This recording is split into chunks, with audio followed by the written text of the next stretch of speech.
Well, dear students, myself Dr. Ashish Garg, Associate Professor in Chemistry, Seth RN Ruia government college, Ramgarh Shekhawati, district Sikar, Rajasthan. बच्चों, BSc part second first paper inorganic chemistry में हमने topic start किया हुआ है coordination compounds, उप सहसंयोजक यौगिक। This is the part 17th। देखो बेटा, हमने अब तक मेटल लिगेंड के कोऑर्डिनेट बॉन्डिंग, उप सहसंयोजक बंध के बारे में पढ़ा है। अब हम यहां पर यह देखेंगे इस टॉपिक में, इस सत्र के अंदर हम कि ये जो मेटल लिगेंड कॉम्प्लेक्सेस में मेटल लिगेंड बॉन्डिंग होती है, यहां पर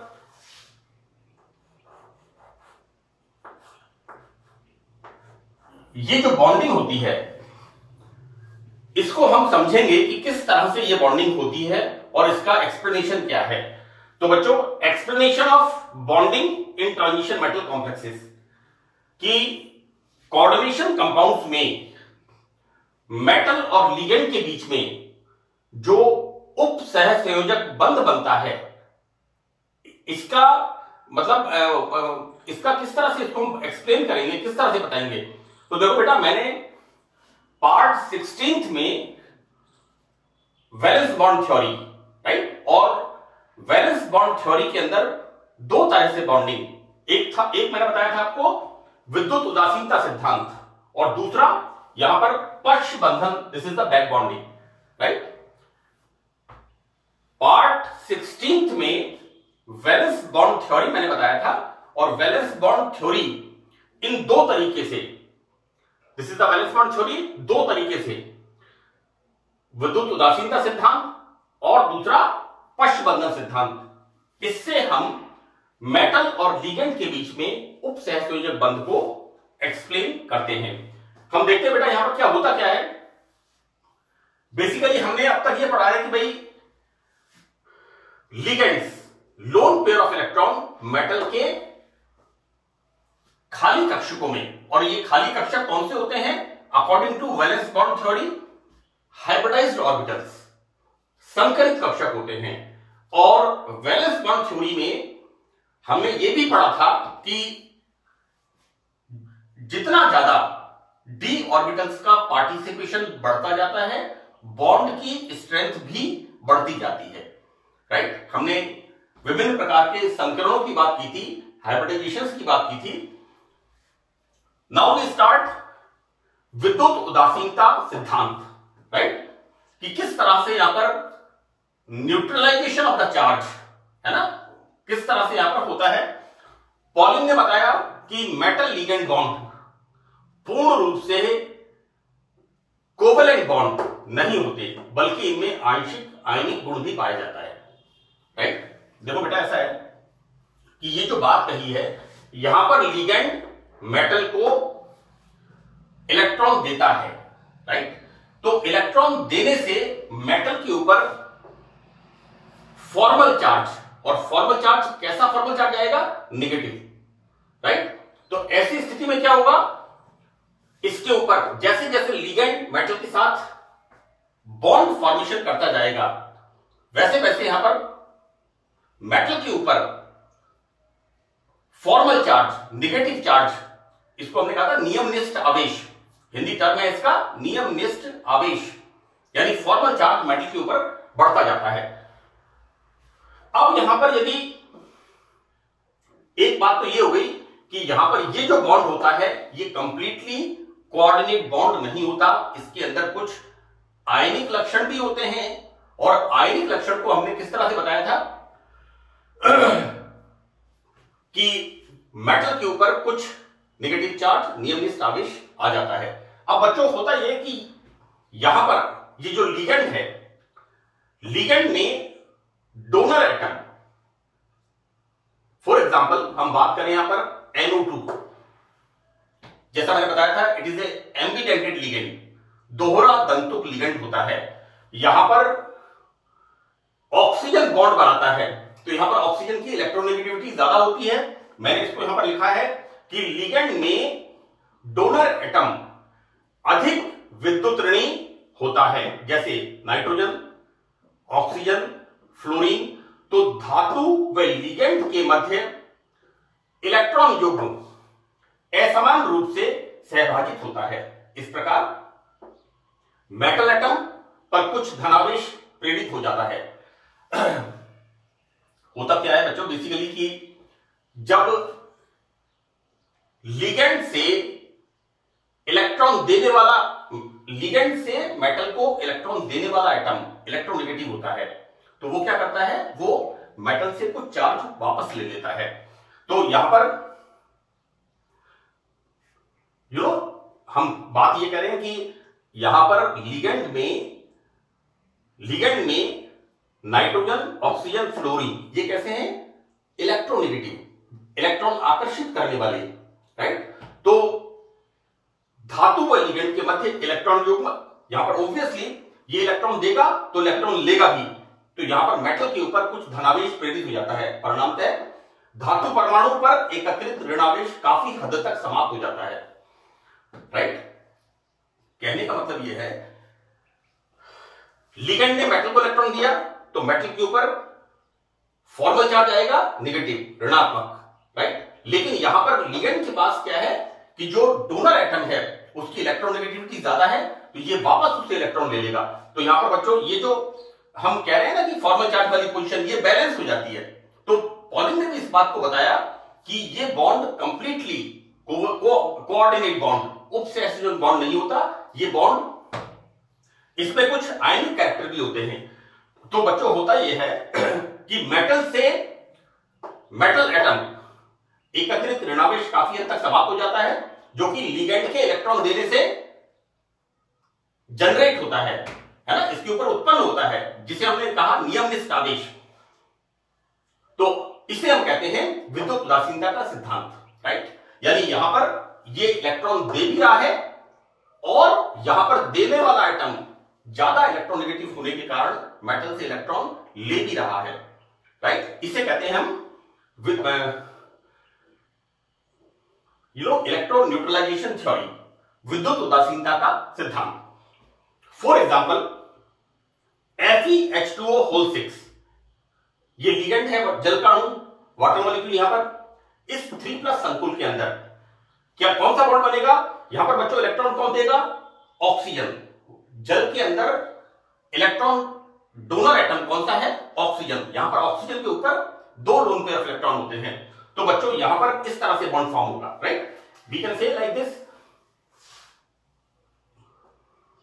इस तरह से।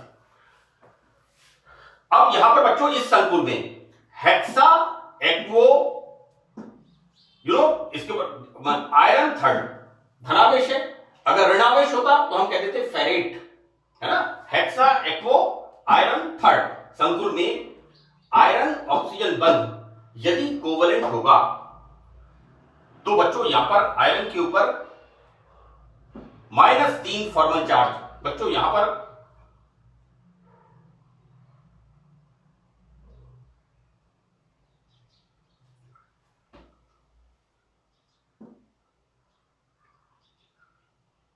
बिल्कुल -3 फॉर्मल चार्ज क्यों होगा बच्चों, कि इस आयन को बैलेंस करने के, this is a neutral ligand, this is the neutral ligand, right. बच्चों ये न्यूट्रल लिगेंड है, ये कौन सी वैलेंसी है, सेकेंडरी वैलेंसी, राइट। तो यहां पर इसके बाहर भी, इस आयन के बाहर भी हम समथिंग Cl3 और व्हाटएवर Br3 और जो भी होगा,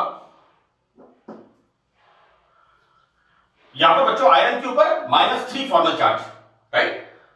परंतु यहां इसमें 50% आयनिक और 50% कोवलेंट कैरेक्टर हो तो आयरन परमाणु पर आवेश यहां पर शून्य हो जाता है, न्यूट्रल यहां पर हो जाता है, राइट। अब हम बात करते हैं FeH2O6 2+ की। यहां पर आयरन की ऑक्सीडेशन स्टेट +2। इस कॉम्प्लेक्स में क्या हो रहा है बच्चों, इस कॉम्प्लेक्स के अंदर आयरन एटम पर आवेश 0 तब होगा जब आयरन ऑक्सीजन बॉन्ड में 33% कोवलेंट कैरेक्टर एंड 66.6% यहां पर आयन, 1/3 का रेशियो हो गया यहां पर, क्योंकि ऑक्सीडेशन स्टेट है +2, तो 1/3 का रेशियो हो गया।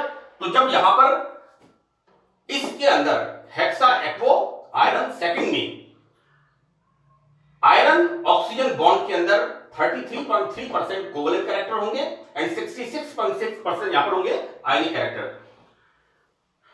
बच्चों यहां पर यदि हम आयरन के अंदर वाटर की जगह अमोनिया ले लें, राइट, अभी हमने बात करी hexa aquo iron second and hexa aquo iron third, लेकिन यदि यहां पर हम H2O की जगह अमोनिया ले लें तो यहां पर बॉन्ड कौन बनाएगा, यहां पर मेटल नाइट्रोजन बॉन्ड।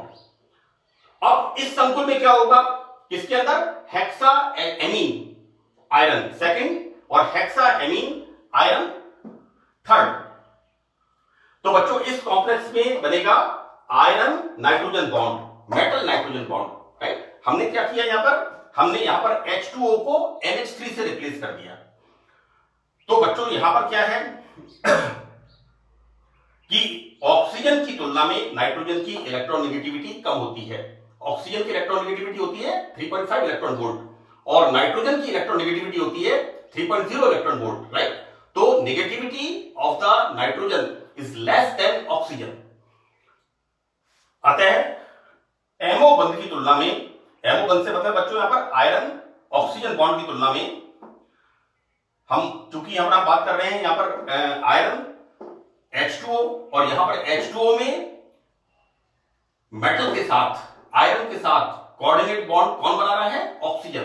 तो यहां पर बच्चों मेटल ऑक्सीजन बॉन्ड की तुलना में मेटल नाइट्रोजन बंध में आयनिक गुण कम हो जाते हैं और यहां पर कोवेलेंट कैरेक्टर बढ़ जाते हैं, राइट।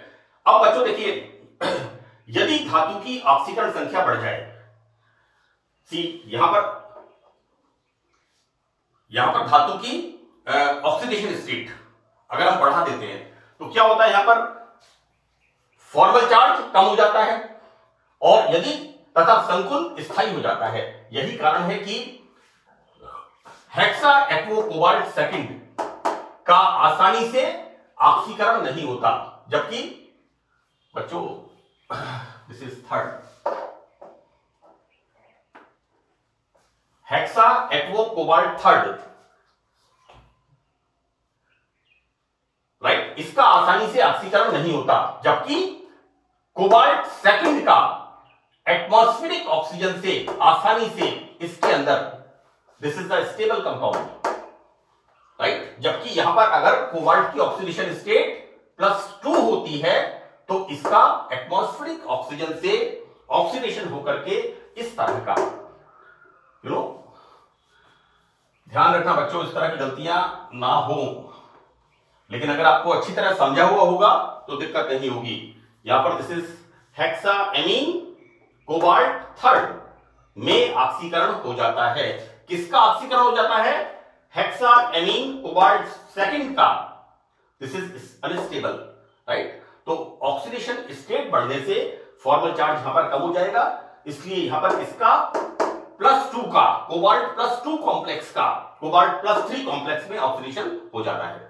तो एक तरीका तो यह है वैलेंस बॉन्ड थ्योरी में कि किस तरह से हम मेटल लिगेंड बॉन्ड को, बॉन्डिंग को एक्सप्लेन करते हैं, और दूसरा तरीका बच्चों यहां पर है पक्ष बंधन, बैक बॉन्डिंग। मैं आपको एक बात बता दूं बच्चों कि back bonding is very common in metal carbonyl and nitrosyl compounds, है ना। ये जैसी बैक बॉन्डिंग की बात करते हैं तो मेटल कार्बोनाइल लिगेंड की बॉन्डिंग की बात हम करेंगे, क्योंकि देखो बेटा होता क्या है, मतलब यही इसका एक एग्जांपल है, अदर एग्जांपल्स भी है but this is the most common example. Metal carbonyl bonds, देखो बच्चों कि जब किसी संकुल में लिगेंड की विद्युत ऋणता कम होती है तो मेटल लिगेंड बॉन्ड में कोवेलेंट कैरेक्टर कम हो जाते हैं, राइट। और ऐसे संकुल स्थायी नहीं होने चाहिए, राइट। यानी यहां पर अगर लिगेंड में जो एटम, बेटा लिगेंड के अंदर जो क्या है, हाँ, लिगेंड में जो एटम होता है जो इलेक्ट्रॉन दे रहा है मेटल को, यहां पर देखो बेटा इस कॉम्प्लेक्स के अंदर ये जो लिगेंड है, लिगेंड में जो एलिमेंट या जो एटम, राइट, मेटल को जो इलेक्ट्रॉन दे रहा है, जैसे मैं यहां पर कह रहा था आपको कि यहां पर ऑक्सीजन दे रहा है, यहां पर नाइट्रोजन, अमोनिया के अंदर नाइट्रोजन मेटल को इलेक्ट्रॉन दे रहा है, राइट। इसी तरह से यहां पर अगर मेटल को जो लिगेंड इलेक्ट्रॉन दे रहा है उसके अंदर जो एटम इलेक्ट्रॉन दे रहा है उसकी इलेक्ट्रोनेगेटिविटी कम होगी, तो कोवेलेंट कैरेक्टर यहां पर कम हो जाता है और ऐसे कॉम्प्लेक्सेस स्टेबल नहीं होने चाहिए, राइट। लेकिन ऐसे कॉम्प्लेक्सेस यहां पर स्टेबल होते हैं। ये हमें बहुत अच्छे स्टेबल कंपाउंड्स यहां पर स्टेबल कॉम्प्लेक्स कंपाउंड्स ज्ञात हैं। तो ऐसे संकुलों के स्थायित्व को बैक बॉन्डिंग या पाई बॉन्ड के आधार पर समझाते हैं। मेटल कार्बोनाइल्स के अंदर मैं आपको बताऊं बच्चों कि जब आप कोऑर्डिनेशन केमिस्ट्री पढ़ते हैं तो मेटल कार्बोनाइल की ये वाली बॉन्डिंग जो है ये बड़ी प्रोमिनेंट बॉन्डिंग है ना। और बैक बॉन्डिंग का नाम आते ही metal carbonyl and metal nitrosyl bonding हमारे दिमाग में तुरंत एग्जांपल आ जाता है।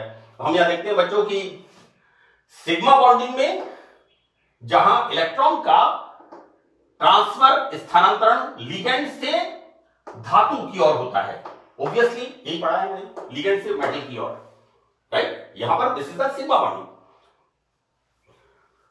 और बैक बॉन्डिंग में क्या हो रहा है? बैक बॉन्डिंग में ये ट्रांसफर मेटल टू लिगेंड, यानी सिग्मा बॉन्डिंग के अपोजिट। बट बच्चों this is the coordinate bond, right. लेकिन बैक बॉन्डिंग में क्या हो रहा है? बैक बॉन्डिंग में मेटल से लिगेंड की तरफ, यहां पर लिगेंड से मेटल की तरफ।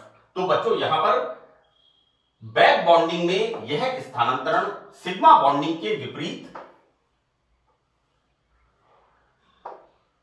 मेटल से लिगेंड की ओर, धातु से लिगेंड की ओर होता है। अब बच्चों यहां पर पश्च बंधन में धातु के भरे हुए कक्षक लिगेंड के खाली कक्षकों से अतिव्यापन करके पाई बॉन्ड बनाते हैं, राइट।